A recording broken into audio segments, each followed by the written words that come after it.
Board games,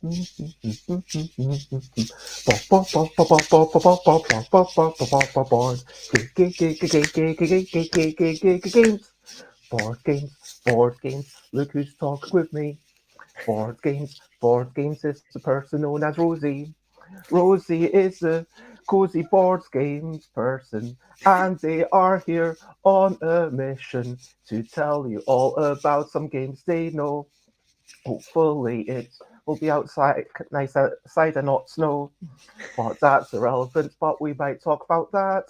We'll talk about all sorts of things, including Rosie's awesome hat. Hello, good morning, good afternoon, good whatever it is, wherever you are. 10 a.m. is UK time for Busy Beats and Board Game Leather, episode 958. And we're meeting Rozie Powell. Thank you for joining me. How are you today? I'm good. I love your songs. I'm good. How are you? I'm generally well, thank you. Well, in this, if I'm going to be totally honest, in this moment, I'm generally well. I've also got like a headache and like I'm not feeling great. I'm a wee bit down generally, like the past couple of weeks. But when I woke up, I was like, yeah, I get to speak to someone new. That's exciting, and I'm hyped about that.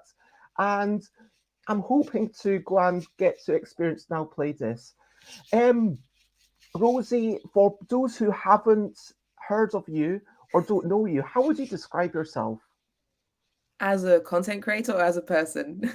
As a person, as everything. As a person, I would say that I am a hyper creative workaholic who just loves helping people. I'm incredibly bad at like monetizing my skill set. I just really like helping people, which is probably a blessing and a curse. I like silly, cute things, and I love any form of creativity and meeting people. So yeah, that's me. And we did manage to meet in Aircon. Was that the first time that we'd met? I think it was. Yeah, well, I've been to the UK Games Expo quite a few times, and I've seen your big red stand. But usually you're so busy running around like a sort of blur of red that I never really sort of ventured over too often, other than sort of like be nosy and then left. But the first time we spoke, I was definitely at Aircon. So. Okay, so you had played something or sat down to colour in the cats, maybe. I have your Wee Whimsical Creatures. My partner backed it, and we got it in a little baggie. I featured it in a video, so yeah. Yes, I saw. Thank you very much. I was very honoured. And you know, let's take a step back and talk about recent highlights, living life and seeing the sights, recent highlights, playing games and other delights, recent highlights. So, what have you been up to of late? For me, yesterday I said I was going to prioritize just getting out, which I did manage to do. I went to like a wee party at like 5ish, and then I went to a game jam. Have you heard of the Einstein shape? No, I haven't. I don't even know what a game jam is, if I'm honest. So, a game jam is just people coming together and making game ideas. So, I think there were some post-it notes, like giant post-it notes with this size. I mean, they're sticky notes. Let's not use the branded term. And they were on the wall introducing themselves, and all sorts of people were there, maybe not having played any games, just being intrigued by the idea of this. It was all done at Newspeak House, which is in Bethnal Green in London. And so there's been a new discovery in the past couple of weeks with a singular aperiodic tiling shape. So what this means is that there's one shape which can make a tile, but unlike squares or hexagons, where if you take this area of it and this area of it, it's exactly the same. It's aperiodic, which means that it never repeats. Does that make sense? I mean, mostly. I'm Mm-mm. a I'm a visual learner, so I'd have to see this shape, I think, to fully understand and like play with it. But And that's hello, really cool Esther. though. It's lovely to see you. And who says, yes, the Einstein shape is a new shape that never fails to tessellate. I mean, that's not, I mean, you have to actually work with it.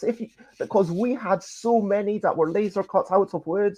And there's like the hats, which is the most famous one, but there's a whole family because once they discovered one, they realized that they could mutate it slightly. and there's the tortoise, which we also had. And to be able to tessellate it properly, you need to actually think about what you're doing and be really careful. It's not like squares or hexagons that you can just plonk down willy nilly. Yeah, yeah, But yeah. um, I invented, well, I co-designed one game which was basically gamifying the challenge of tessellating it. It turned into a cooperative. Okay, every time you manage to surround something fully, flip the timer. And each time you get to a point, you can flip the timer and see how many times you manage to do it before the timer runs out. So you need to keep making more and more tessellation. And someone else had made a game where you were trying to get a little cluster here, and then you were combining of a mega cluster, and then someone had a game where you were packing your own thing, but then you could put something into your opponent's area just to annoy them, and so That's you were cool. making their area worse and your area. And it was really nice seeing this and being part of that hub of creativity. And so, if you've never been part of a game jam, I would recommend it. And if you live in London, I would definitely recommend um, checking out what's going on at Newspeak House. It sounds really fun. I actually love coming up with game designs. On a lot of my lives on TikTok, we're always talking about different games, and I'm mostly focused on themes. I'm guessing mechanics might be more of your thing, as you've just Mm-mm-mm. discussed. But we talk about the fact that there isn't any frog games that are cute. That just there aren't any. There's Flip like over frog. I don't know that one. See, this is the thing. Like we're all talking about like where's like the cute cozy frog game? Where's the cute capybara game? Try flip over frog. I don't know a capybara game though. But like we were talking about this, and then I was talking to people at Aircon, and by the end of it, I was like, okay, everyone knows I want a frog game, so maybe there will be next year a whole influx of frog games. But yeah, we were talking about how stickers are becoming popular and how we'd love to see more games with stickers because there's this sense of like reminiscence with sticking stuff down as a kid. You used to just stick pointless stickers all over your furniture and drive your parents mad. Talking about like we're talking about a game called like Waffle where you have to build a waffle by waffling. So I love like coming up with games and helping ideas. The production side of it terrifies me, but the making of the ideas sounds fun.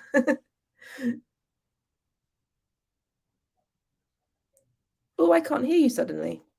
I'm just going to show you a Yeah. few images of Flip Over Frog. So Oh, this was a Japanese game, but then it was republished by Hub Games in the UK, who sadly went out of business. That was no. the brainchild of Rory O'Connor, who did Rory Story Cubes, if you know them. No, I don't know that. Oh, Story But Cubes. yes, Rory Story Cubes, yes. Oh, no, Story Cubes. Yes, sorry. Yeah. Yeah, so this is Flip Over Frog, where you're getting your frogs and then they're flipping over. But yeah, I mean, the I mean, I can currently wait, see my Instagram, so I don't know if oh I'm supposed wait, to do. I think I just shared the wrong bit, Yeah, I just and saw my which Instagram. yeah, let me. Sorry about that. I totally messed that up. Let me present and share screen. You've got a million I tabs clicked open. the tab rather than. Okay, I see what's happened. Here is Flip Over Oh, Frog. that's super This is cute. Flip Over Frog. That's adorable. Oh my goodness, yes, that's exactly what I was looking for. I'm gonna have to look this And up. okay, and Esther says need to have a frog with the aspects of leapfrog in it.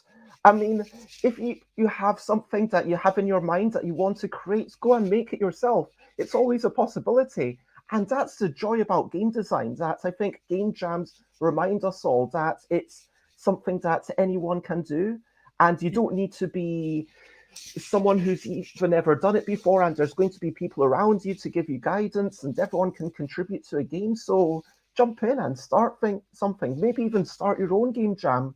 I mean, yeah, maybe like do some research into what's involved before, but like, Just yeah. me alone in a hall. But yeah, what have been some of your recent highlights? What's your last game that you played?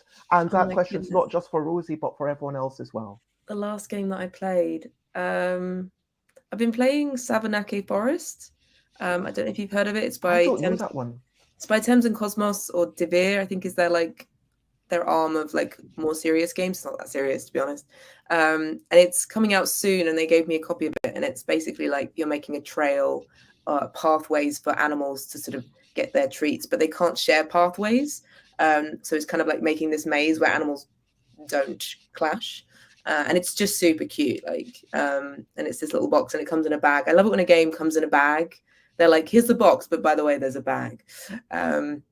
Also, it's plastic free, which is really great to see that they just did like stickers, which I'm really pleased when, as much as I love the tear, I think that games really should be thinking about their imprint on like plastic use. So yeah. Oh, Dwarf Romantic is in progress. Dwarf Romantic I play all the time. I adore Dwarf Romantic. It is stunning. So yeah, highly recommend Dwarf Romantic. I basically make videos about that all the time. And I'm just finding some pictures of Savernake Forest that I'm allowed to show. And You're like a little like wizard with your keyboard, like there it running goes. 6 buttons. And yeah, Dwarf Romantic is just such cozy fun. And oh, Color Brain. I know Color Brain from Big Potato, Potato. but what's Merlin? This Color is Brain. sorry, this is from Merlin. This is one of my followers, one of my friends. Ah, So they're just telling me who's commenting because they have DID. So well, hello Merlin, and thank you for joining us. And yeah, Small Islands is one that I played ages ago, and I know that you had a video of that. I don't, yeah, I saw, yeah, it was such a lovely thing.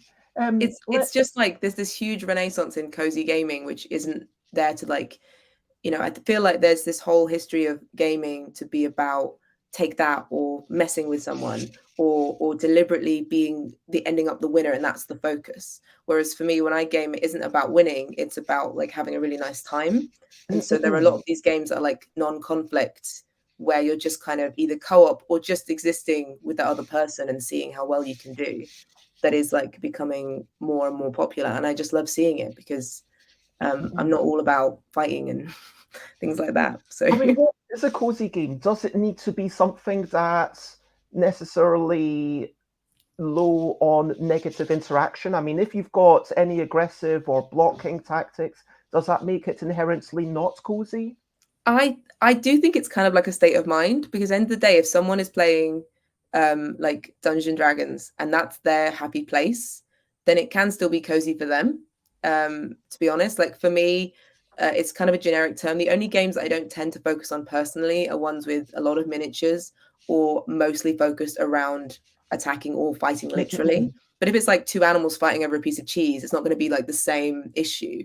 So So it it's could not. be exactly the same mechanically, but just like Root could feel a little bit more benign just because it's woodland critters. Yeah, exactly. Yeah. And I just think that there's like topics that I personally don't enjoy, but someone else could say to me, like, I think this game's really cozy because I play it every night with my partner, and we put some candles on and we play Magic the Gathering. And I'm like, you can't tell me that that's not a cozy experience because I don't enjoy Magic the Gathering. So to be honest, it's such a like open term, but there's a lot of discussions around it. Like cozy video gamers is a big thing now, and they get a lot of flack for not being real gamers. And I'm like, cool, well, I'm going to make cozy board games to highlight games that aren't real board games, because like it just needs more of a platform, and that's kind of why I started doing it. That's super lovely, and I just want to mention Block Party. Is that the one where you've got like little Lego bits and you're creating this while someone else is telling you what to do? I think I played. So Block Party is by Big Potato Games, and it's quite a Oh, new one. And basically, it's like Minecraft meets Pictionary, where you get okay. given a hint and you have to make them out of these tiny cubes. But there are like limitations. For example, you have like 30 seconds, or you can only use 18 cubes or something like that. And you end up with this sort of pixelated image. And then you think you've done a great job, and someone looks at it and goes, I have no idea what that is. But you get points if they get it right, because it meant that you communicated it effectively. And it's like you're trying to do the best that you can, and if someone else gets it right, then you both win. And even though it's clearly a competitive game, because everyone who's guessing is in competition with each other, then it's all about, yay, I won, and the person who made the thing clearly did a good job, so they win as well. Yeah, And I love a creative game. Yeah. and Rachel says, we love co-ops as my son struggles with win-lose dynamics. I totally get that. And I find that sometimes, talking about cozy gaming, I love playing abstract strategy games, but they can be really unforgiving, right? And what I like to do is play them with unlimited undos. So basically, if either of us realize that, hey, this was actually a bad move, then just say, hey, do you mind if we go back like 2 moves? And anytime you want, you're allowed to go back a couple of moves, and then we play it out. And maybe like if we'd played them all out, then it's like by the end of a game, someone might have lost like 47 times, but then at the end, it's like, oh, I've managed to learn more about this game. It's almost like we're on this journey of exploring together, because it reminds me of Go, where the thing that I love most about Go is not the amazing history or the fact that it's got this amazing sense of intuition that it took computers yonks to finally beat us just in the past few years, or that it's like this really simple, elegant game that's got this arc. The thing I love most about it is the handicap system. So if I play against the top player in a Go club, we are still going to have an exciting match. It just means that I'm going to start with like 9 extra stones on the board, or potentially more. But because it's not, most games of Go are not played on an equal footing, if you know what I mean. Most Yeah. games of Go, it's kind of like, hey, how good are you? Okay, if you've never played before, I'm going to give you loads of stones. If you are pretty good, then I'll give you slightly fewer. And we're on this journey of discovery together, and that's something lovely.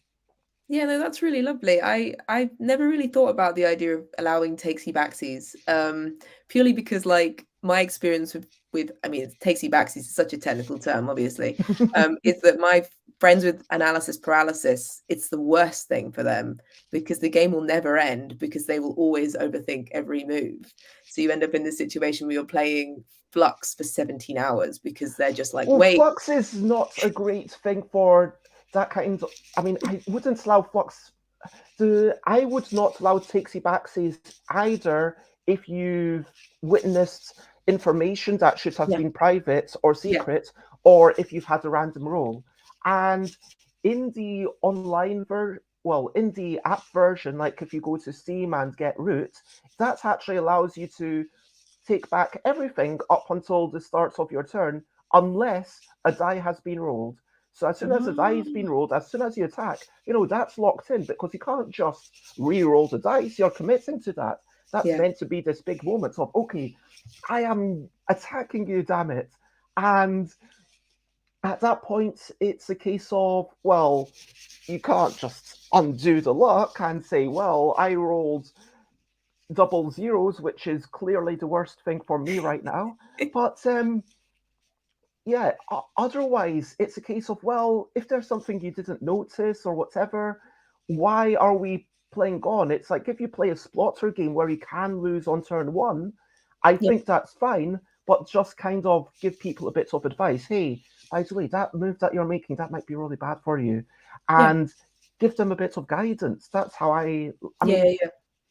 We allow it if we're playing like things like Everdell where you have so many powers that you forget mm. about. You're like, sorry, I meant to have like an extra berry, and it's like, yeah, that's fine, don't worry about it. Like, there's so many things to keep track of. Um, it's totally fine to do that. It's more like games where they're so reliant on playing a specific card, and then people have moved on, and someone goes, "Oh, can I backtrack?" And you're like, "But everyone will have to backtrack every single move." And yeah, I just think Mhm. it's really interesting that you sort of mess with the rules a bit of games when you're like, I think there's just too much like conflict here, what can we do? I think that's really nice. I mean, I think the key thing is that games are designed for, a vague amalgamation of all the potential audiences. So to say that, hey, we're going to play the rules as written, whilst I think you shouldn't be house ruling unless you properly understand what your house rules do to the game, it's also worth noting that no game, unless you designed it, has been designed specifically for your group. So you know your group better than anyone else. And if you know that, hey, this game is something that we would love, as long as in Carcassonne we make a house rule that you can never leave a hole because we feel awkward about that. Or we like to house rule that you're not allowed to use the trains in Ticket to Ride unless it's your route because we don't like that kind of blocking that's a big part of Yeah. the normal game. We I mean, don't what's play farms in Carcassonne because it just becomes farm wars. And so we don't mm-mm. play farms because we're like, no, this is not a fun game because everyone just fights over farms and doesn't do the point of Carcassonne, which is building out this map. And maybe for me, like I would prefer. I kind of enjoy the farm wars, but maybe for like it depends on your state of mind as well. Like, what are you wanting from this game? Like, if what you're wanting is a bit more of a competitive, strategic thing, having that long-term thing offset with the short-term possible gains is really interesting. But if Yeah. what you're wanting is just a pleasant, hey, let's build stuff and Yeah. enjoy these vibes, like that's totally different. Yeah, Um, I have an interesting one from Doug, my partner, and his family play Scrabble tiles out. They show all of their tiles, and it was fascinating for me when I learned this because I was like, you just show everything that you've got. Like, yeah, it's fine. I'm like, wow, that's so strange for me. As a kid, it was like everyone hid their Scrabble tiles, and so that's something I always remember when I think about teaching games. Is that we're just going to play it open. You guys can see what cards I yeah. have, and that means that I can show you, hey, I've just got this card, which means that I could do this, and that means that there's no like feeling of I'm going to try and beat you at this game that I've just taught you. I'm very open about the moves I'm going to make and things like that, which I think is really nice. And I agree with what Esther Mills is saying, which cozy gaming is all about feeling good after all. I mean, Yeah, it's about the people around the table, it's about that sort, as you said, it's the state of mind. But there's no denying that the sorts of rules that you put into a game can facilitate different feelings. But no, absolutely. let me ask you, why is cozy gaming a brilliant thing? Brilliant thing. It's a little thing which is brilliant.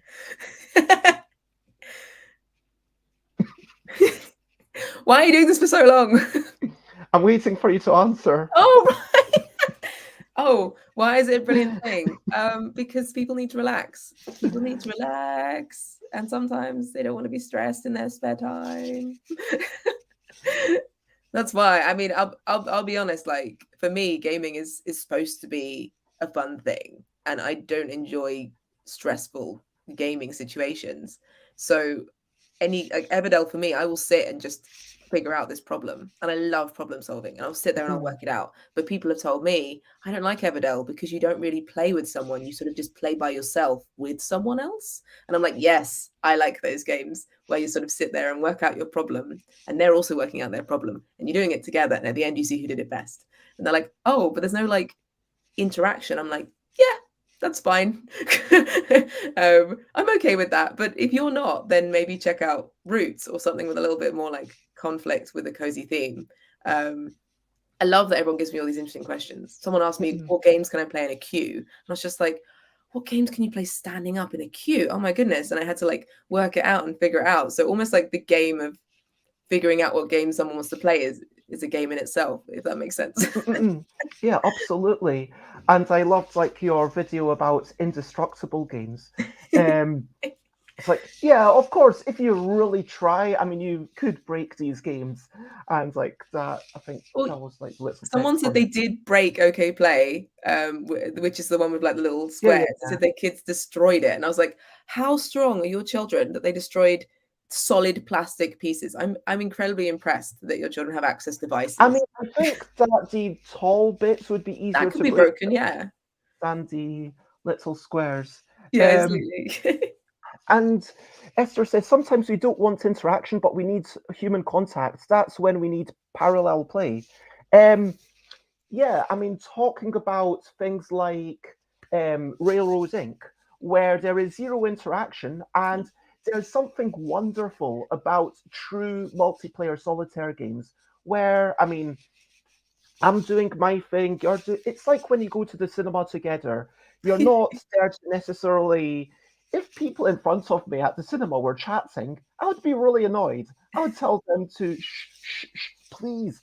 I'm trying to watch this cinema. Please be quiet. We're all doing nothing together. Excuse me. Yeah, Yeah. can't you get back to doing nothing? Can't you?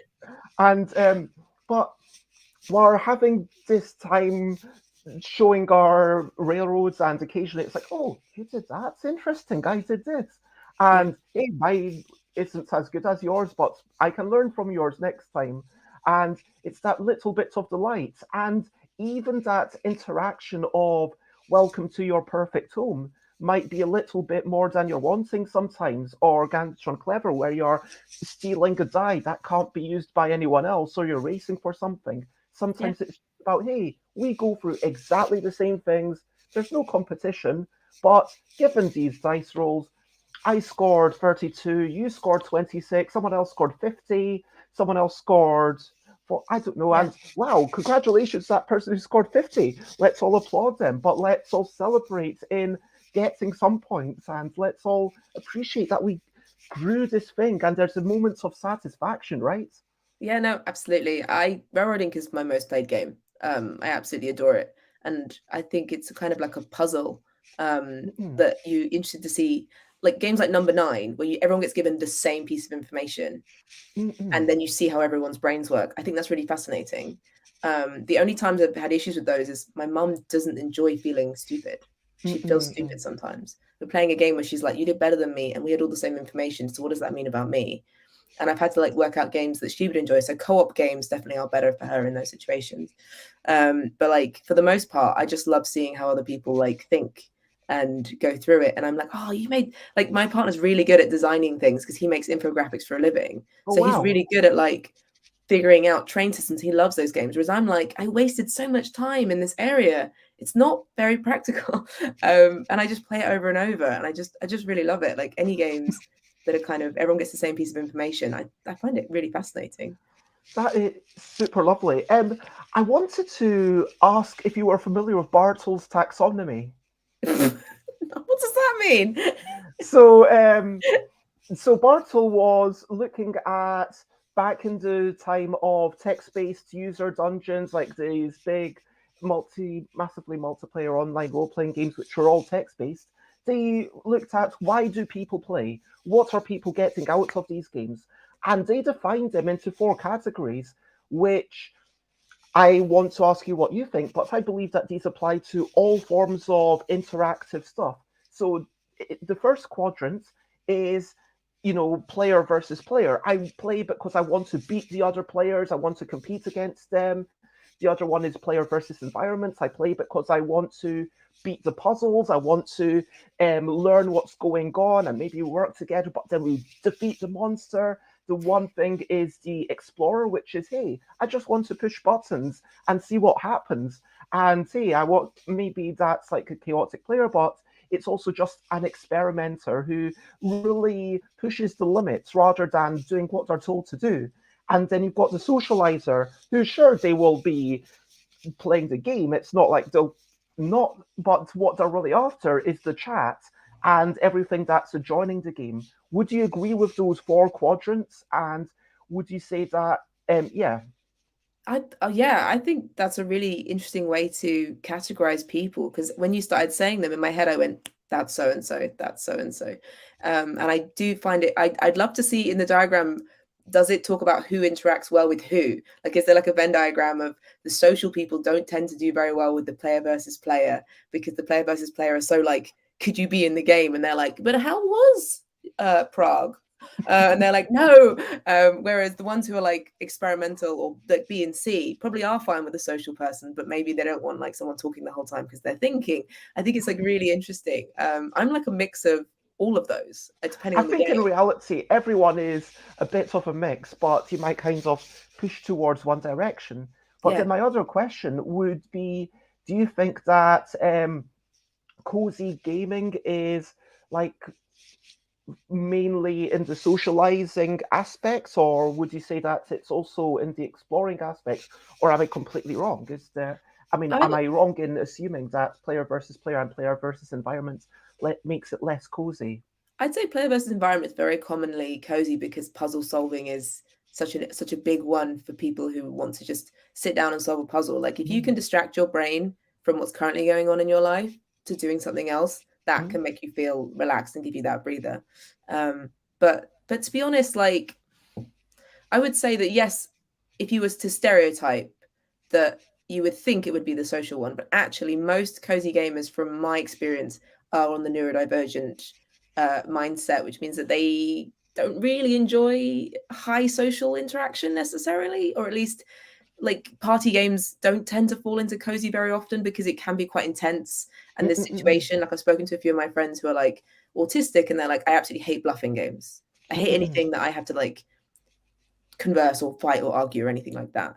And those are quite social. Like party games are considered probably the most social games. But at the same time, they're social around the game, whereas you're talking about also playing a game and just chatting. Completely. Like Splendor is my chatty game. I don't have to think at all when I'm playing Splendor until right at the end. So I'm just going and, you know, chatting away and playing it. And then all of a sudden, oh, I've won. How did that happen? So like, you know, I feel like...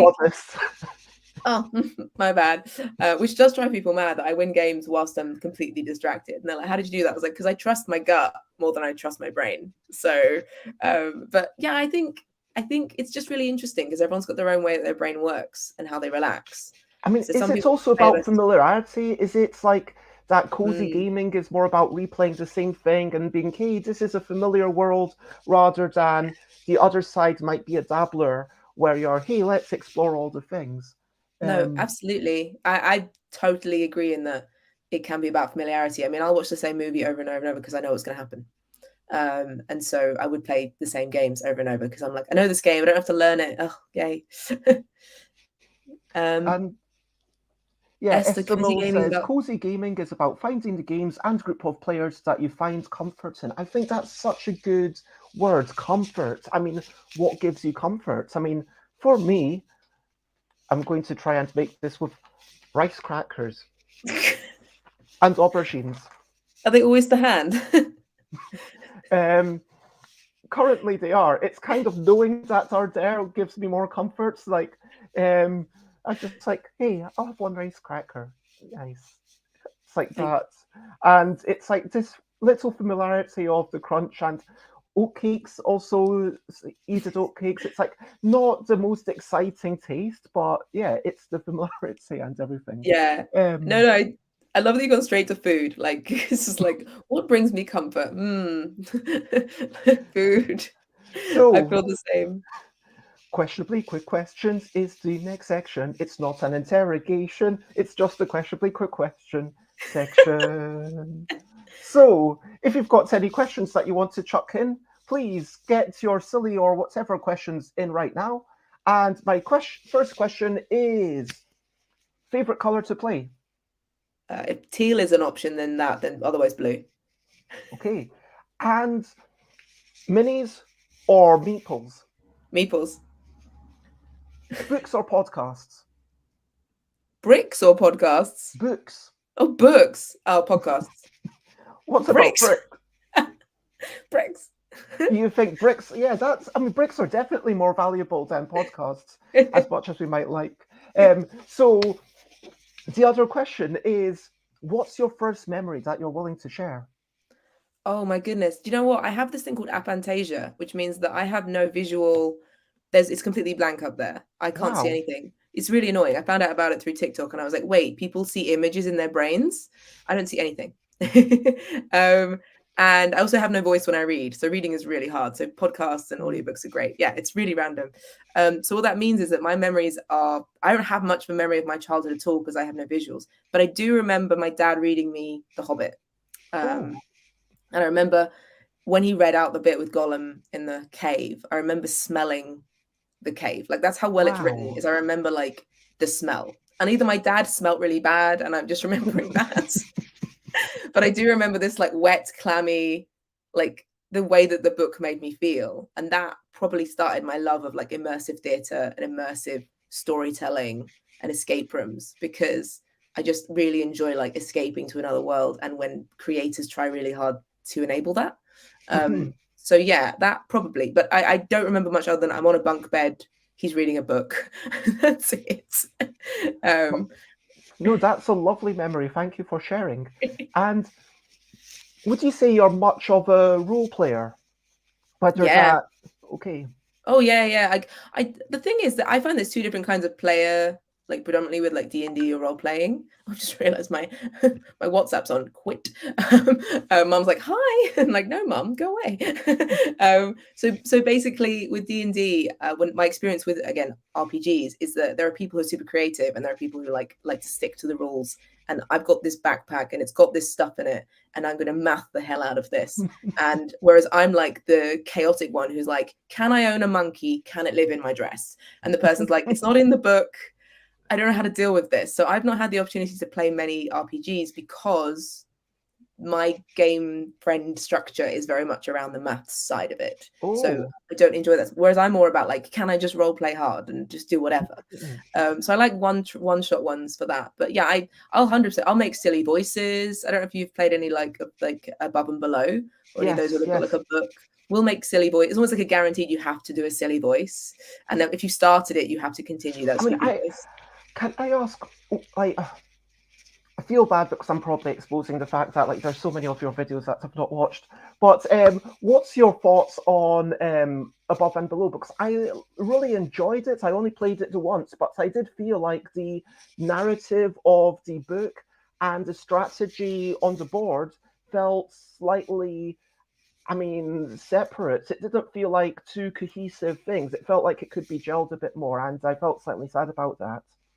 I think you're right in that you can go on an adventure or you can collect fruit or resources or whatever. And I do wonder if the creator, Ryan Laukert, when he designed it, whether he was thinking about giving opportunities for people who didn't want the storytelling aspect. You could just focus on collecting the fruit. Whereas I don't know about I think it was like an early game for him when he created Near and Far.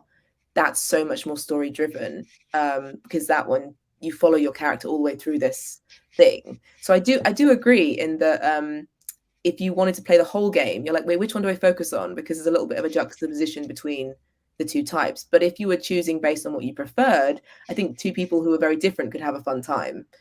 My partner always goes for the fruit, and I'm like, what are you doing? Collecting apples, mate. What are you doing? Go for the story. And he's like, but yeah, we'll win if I collect the fruit. And I'm like, all right. I mean, I have to admit, I am the kind of player that if the game tells me this is how you win, I will go after how it tells me I win because I trust it. Because once we've started playing the game, if there's a win condition, then I kind of feel like I've accepted that this is what matters to me right now. But conversely, I do love LARPs. I don't know if you're familiar with Nordic style LARPs, where rather than being chamber LARPs, which are like Vampire the Masquerade, and like where you're all pretending to be vampires, or buffer LARPs where you're running around, which I also have enjoyed a lot of doing, and you're running around fields and maybe hitting people with swords and shouting double strike, double strike, double strike, and you need to shout that each time you hit them so that they know that you're doing double damage to them. And then you but I love Nordic LARPs the most, which is where it's, I guess, a little. I don't know if they're all cozy. Like some of them are super cozy, but some of them are super traumatic. Some of them are challenging about things like being incarcerated or bereavement or things like that. But it's kind of about almost real life emotions, if you know what I mean, like low life emotions, and making really exploring those things that commonly go unexplored. Do you know what I mean? Yeah, for me, if I was doing laughing, I'd 100% be like, can I be like someone wandering around foraging? Like, can I not deal with the combat?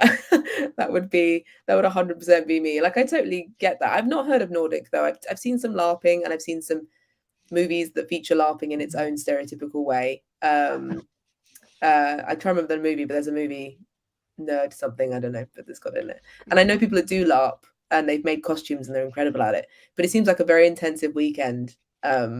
Which I mean, some Nordic LARPs can be like there was a festival recently, The Smoke. Anyone based in London, you've already missed it this year. It just happened like 2 weeks ago, but it will happen again next year, probably. And I mean, like 2020 told us, we never know what's going to happen.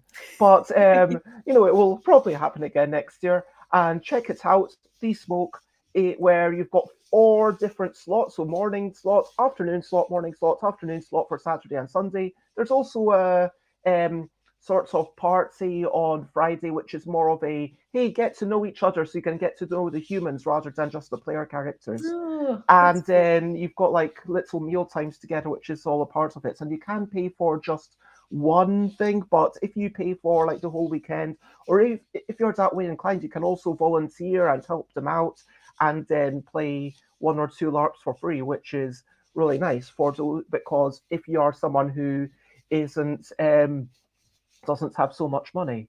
yeah, But no, that sounds so fun. I would definitely do like a murder mystery LARP or something. Like 100% would I be like, dressed up as an old aristocratic lady for a while. I do it in a castle, have food, themed food. I do it all. Amazing. Back to the questionably quick questions.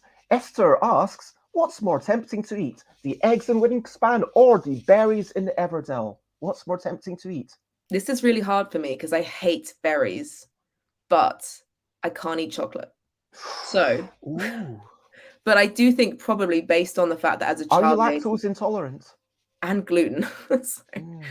everything's a whole problem. But berries, I just don't know why I really don't like blueberries, but they do look tempting. But the eggs are more tempting because I did eat a lot of mini eggs as a kid.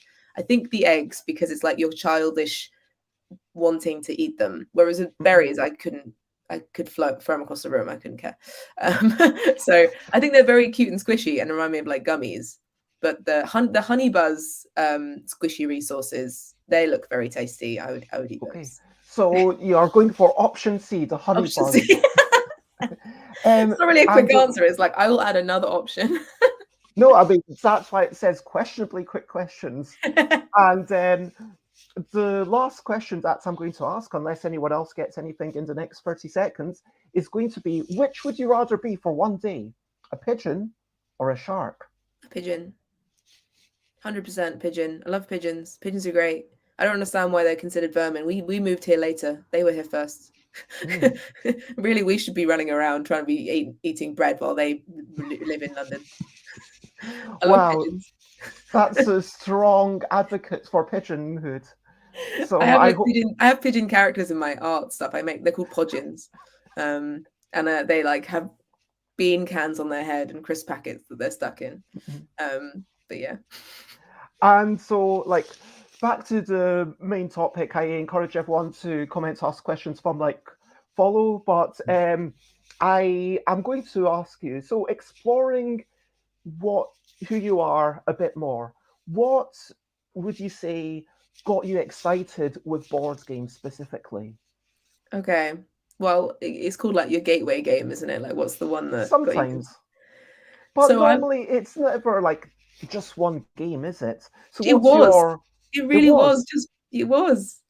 So Doug and I got together about 10 years ago, and he always liked board That's games. your current partner, right? Yeah, my current partner, the future one. Who knows? Who knows? Who knows? And basically, he always liked board games, but didn't play that many. He had a few like Catan and Betrayal and stuff like that. But my experiences with playing those weren't great because we had this large group who would play Catan for like 4 hours, and I'd fall asleep, and I got cornered into. It's a long time.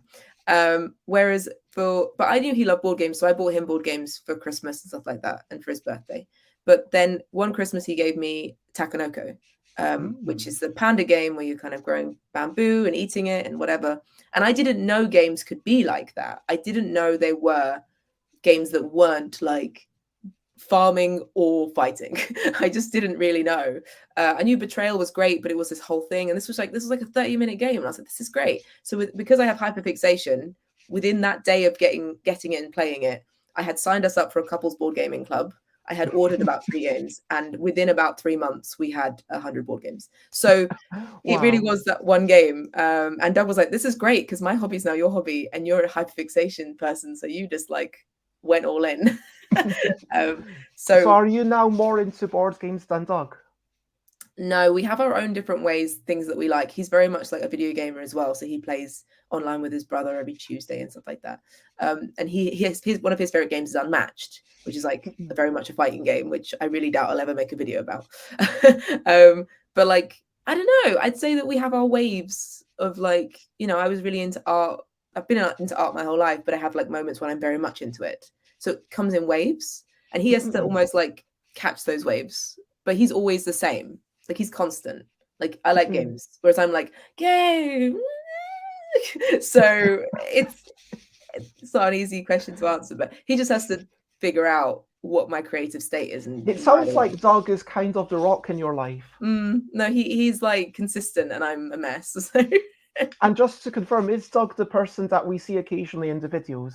It is. I had a really funny message the other day because like he's talking more in videos now. Because if I'm filming a game, he's going to be in it because he's opposite the table.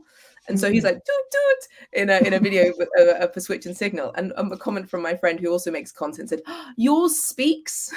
And I was like, my partner does speak, sorry, because theirs just doesn't want to be on camera. And I was like, I'm very lucky that he just goes along with it. But yeah, so he's like, am I going to get recognized at events? And I'm like, and maybe. At what point did you think, you know what, I love this so much, I'm going to start an entire Instagram about it. I'm going to start an entire TikTok about it and do all these like daily videos. That's a lot to do. I mean, I say this as someone who streams every day, but I don't edit. That's not the, I mean, I feel like editing one of these, how long does it take you to edit one of these 1.5 minute things? It feels like it would take me more than an hour and a half to do that. It does, yeah. Occasionally 3 hours.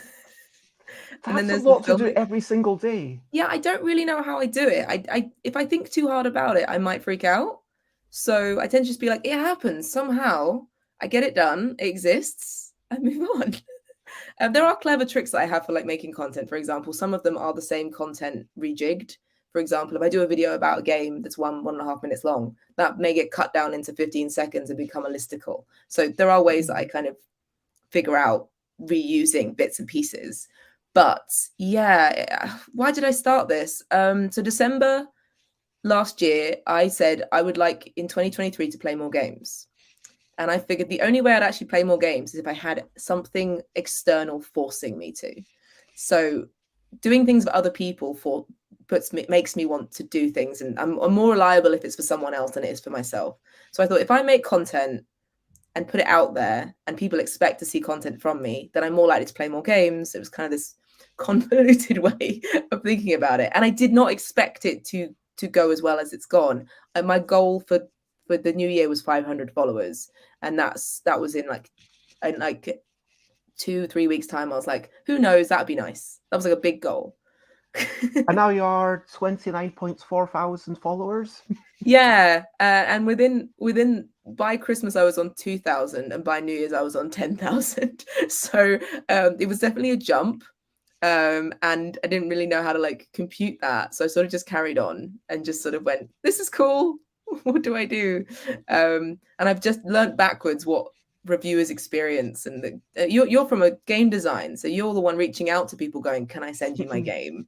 Whereas I'm the one going, I've just been asked by 7 people if they can send me their game, and I need to make sure that it's the right game for my channel, or I need to make sure that what their game is I can effectively communicate, but also I need to remain unbiased. And it's this whole thing of I want to always remain true to my audience and to myself. And yeah that is an interesting thing, because at this point, I mean, you are a very new person on the, board game media making landscape, but at the same time, you've got this audience that you are kind of beholden to. And Esther says, love watching your content, and now we can all chat in Discord. So grateful for you, Rosie. I know, that's so sweet. It's like, it is like this whole thing. And look, bias is this weird thing where it's impossible to have zero bias. Like, as soon as you meet the person involved, that's bias. As soon as someone sends you a thing with like an extra sticker or any special thing in it, like that's going to bias you. And like being on this channel, I mean, I'm thinking, hey, you know what might be good for your channel is a game about drawing creatures, complimenting the drawings, then complimenting the compliments. That feels like a nice kind of social That does sound amazing. cozy game. But like again, because you've been on here, like there's bias because now we've been chatting for an hour. How do you stay true to yourself? Well, the thing is that, as I said, I base things on my gut. If I enjoy a game, if I enjoy a person's company, people put their whole personality into their games. So this is who you are, and if I enjoy chatting to you, I'm probably going to enjoy your games for the most part. Like if you think about it, and at the end of the day, I have to stay true to would I recommend this game, and that is my core question that I ask myself: is would I recommend this game? So when someone asks, can I send you a game? I go, absolutely. And I have to send them this whole blurb about it may end up featured in a listicle. It may end up featured in a live. For example, right now, underneath my computer is a puzzle. There is literally a puzzle under my computer that we're going through on my live. There's bits of puzzle everywhere. Look at this. You're Is that the muted. puzzle where each of the pieces looks like an animal? No, this is the one where this is by Big Potato, where once you've completed it, there are 100 clues. There are clues to 100 books, and you got to find them all. Okay. So I've started doing it, and it's taking forever because I'm rubbish at puzzles. And like end of the day, like when people ask the jigs, the chaos searching. I'm not the most organized person, so I basically do this awful thing where I just go and I try and hunt that way, and it's terrifying.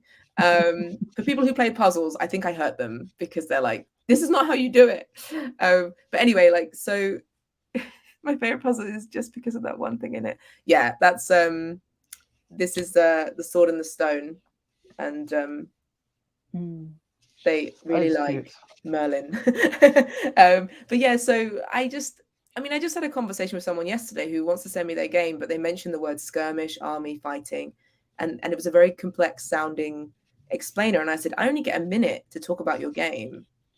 And also, if it's not a game that I'm immediately going to be drawn to in a shop or at a convention, am I the right person to talk about your game? And that's kind of the question. I go, sometimes it's not necessarily about the person's reach or audience. Esther's like, they're talking about the puzzle now. It's sometimes it's just you have to put it on the screen. I'll try and show you that in a minute. But sometimes it's about. Well, you will. So of course I'm going to put it on the screen. Otherwise, people are going to be watching this after the fact and be thinking, "What's Rosie laughing about?" There's an ear stick thing. No one knows what the books are, but there are ear sticks in here somewhere. But basically, I just feel like this is the thing I'm now working out is how to be honest and open, because I'm a very honest person. If someone says, can you play my game? I'm going to be like, I can, and you can send it to me and I can play it, but I can't guarantee anything until I've played it. And if that's an issue for you, then don't send it, because I can't promise anything. But there are some people that are like, I already know I love their game, or I already know I love their games. And so I'm more likely to be like, yeah, send it, because I'm more likely to play that. If it's similar to this game or whatever, like Creature Comforts, when I got that, I knew I was going to talk about that game. There's no way. I've seen how it plays. I've seen the stuff. So much of the interviews with the creator is about how they specifically wanted to make a cozy game. So it's perfect for your channel. If you're not going to talk about it, who is? Yeah, exactly. Whereas, and there are games where I reach out to the creators going, I don't know if you know I exist, but your game is super adorable. I would love to talk about it, but I can't find it anywhere. Like the game Boop, I can't get it anywhere yet, which is cats booped off a bed. Yeah, I mean, I'm sure you could reach out to Kurt's Coverts. I mean, I did. Oh. So apparently they're just waiting for it to come into the UK. But I was just like, I don't mind buying it. I just want this booping cat game. Have you played it on Board Game Arena? Do you play games on Board Game? I have, yeah. I did a video about Board Game Arena, and actually I was really happy with the reactions, because there were comments from people saying, I can't play board games anymore because I've got a bad back or a bad neck. You've just allowed me to play board games. And I was like, that's absolutely amazing that my video about something that I thought a lot of people knew about on TikTok, not everyone does know everything, and I never want to make that assumption. So I'm like, look, if you know Board Game Arena, great, but this is for people that don't, and here's my top 5 games on there. I mean, I find that I'm really bothered, maybe this is wrong of me, but by people who, for example, put top 10 board games you don't know or top 10 comics you probably haven't heard of. I mean, why not just tell me your top 10? And I just want to know the best comics because yeah, sure, I'm really into board games. So, frankly, the top 10 board games you probably don't know, I will probably know all of them. And frankly, the top 10 comics that you think I know, I probably don't know. So, please just tell me all the comics and all the things so that then I can look through them and, you know, enjoy them because just whatever you're most passionate about. I'm aware that we've been talking for like almost an hour now, and I want to be respectful of your time. Um, yeah, how much? When do you have to absolutely be gone by? About 5 minutes. Okay, Gotta well, get back to work. This is my lunch break. very quickly. Yeah, well, we can talk maybe another day, and I love the fact that But how do you decide the content for Instagram versus TikTok? That feels like too big a conversation for right now. I can answer that very quickly. Go It's for it. staggered. It's staggered. So all of the content could end up on Instagram. The difference is that TikTok I do daily because there's an algorithmic reason for that, in that TikTok want you to be reliable. They trust you. They're more likely to boost your content if you are reliable. So I post there daily. Whereas Instagram, it's if you read up on it, it's got some questionable ways that it's running its algorithm, and it doesn't necessarily boost you even if you did post daily. So I tend to choose the top performing videos on TikTok that I think Instagram would enjoy. So there are some silly ones like what's my most expensive board game that I think would end up with a lot of arguments. So I don't put that on Instagram. But So if I watch all your TikToks, have I watched all your Instagram stuff? yeah. It's the way it goes. I can't make more. Oh, that's totally fair. I mean, there's a lot of that, but and there's about 100 videos now since December. Yeah, it's awesome. So, it's like 2 hours maybe of content. That's awesome. If you look at the viral videos and how many hours have been viewed, it said 4,000 hours have been viewed of a 1 minute video. I mean, like if one person was to watch all of them, it would take about 2 hours. Oh and, yeah, like it's high quality content. Would it take 2 hours? That's a lot. Because like 100 times 1 minute and a wee bit. Yeah, that's a lot. That's a lot. You've basically edited an entire film. I made a movie. I made the most compilation movie ever. It's going to be called TikTok compilation, and I'll put it on the BFI Film Festival. Yeah, next year. And it's going to be in vertical. Everyone will hate it. I honestly think you should do that.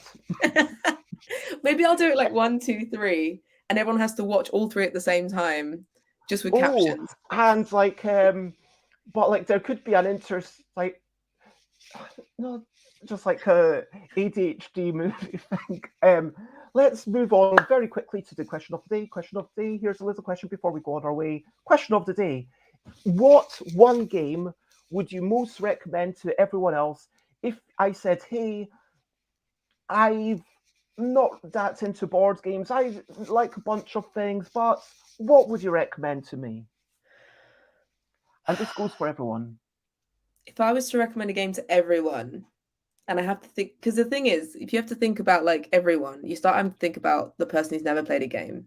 That you have to start with. They have to be. So I can't recommend Everdell to everyone because I know that it's too complicated for the first game. I genuinely would say Railroad Inc. I genuinely would, because Railroad Inc. is a game that or Deep Sea Adventure. That's an amazing game. Because everyone in my family has bought a copy of that game. Every time I play it with them, they buy a copy of it. But Railroad Inc. is the one that, for me, I would happily play anytime.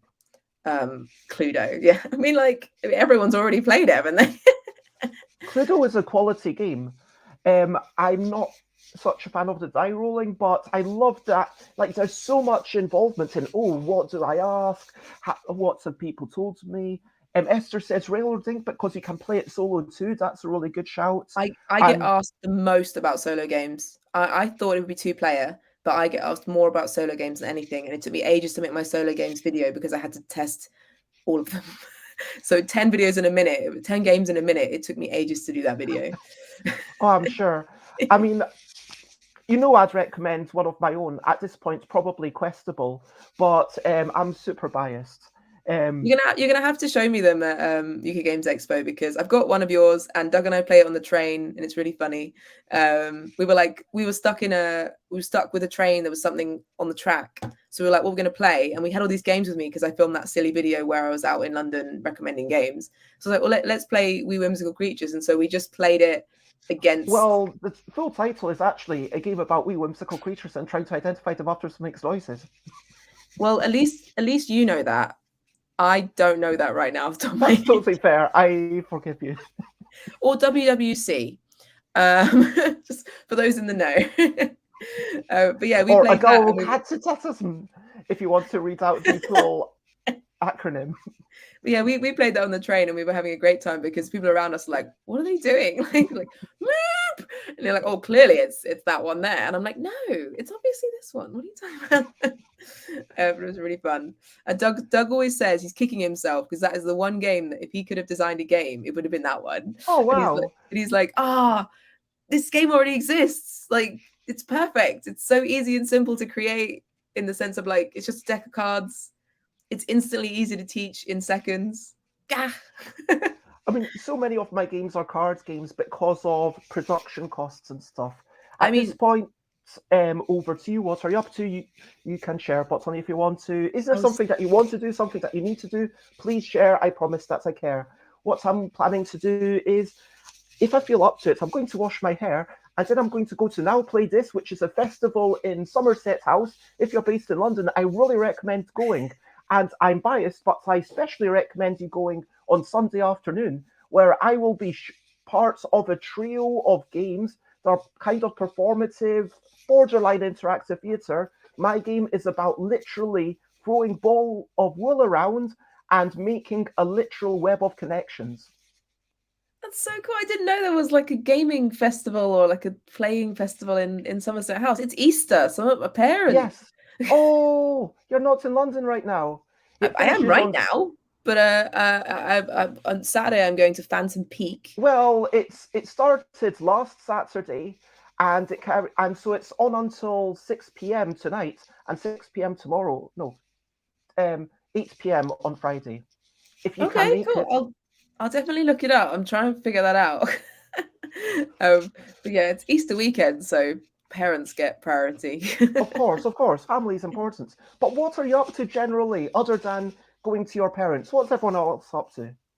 I mean, I'm editing in soon. Today's video will be a little bit later because of this.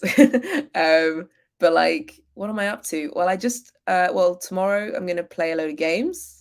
And then on Saturday, we're going to Phantom Peak, if you've heard of it, which is an immersive theatre experience in Canada Water, where you go around solving puzzles, and it's like a cowboy-esque sort of futuristic world. There are platypuses, like not real ones, crocheted ones.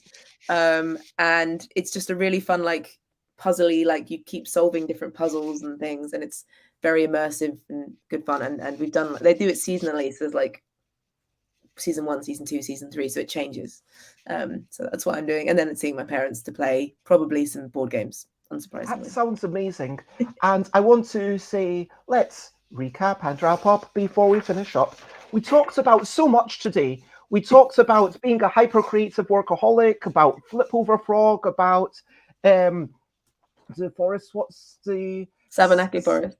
Thank you very much. Small Islands, Colorblind, or Romantic, the coziness of Roots, the forgiveness of Go, and being able to play abstract games with takesy backsies, being about relaxing and not stressing, the Bartle taxonomy of Explorer, Socializer, PvP, PvE, railroading, how cozy it borders across different parts of that taxonomy.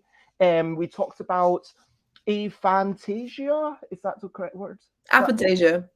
Aphantasia. And memories of the Hobbit and the smell, which might have been your dad smelling really bad. The RPG and the creativity versus the mathsiness. Honeybuds having the best, most edible looking bits. Pigeonhood being awesome. Doug introducing you to board games and bringing that love of games with Tag No Code that made you hyperfixate. TikTok being a source of outside pressure to play more games, which is something that you really wanted to do. So you thought, yes, this will help me play more games and live a more enjoyable life. Talking about how people put themselves into their games. So the bias of knowing a person is quite similar to the bias of knowing the game.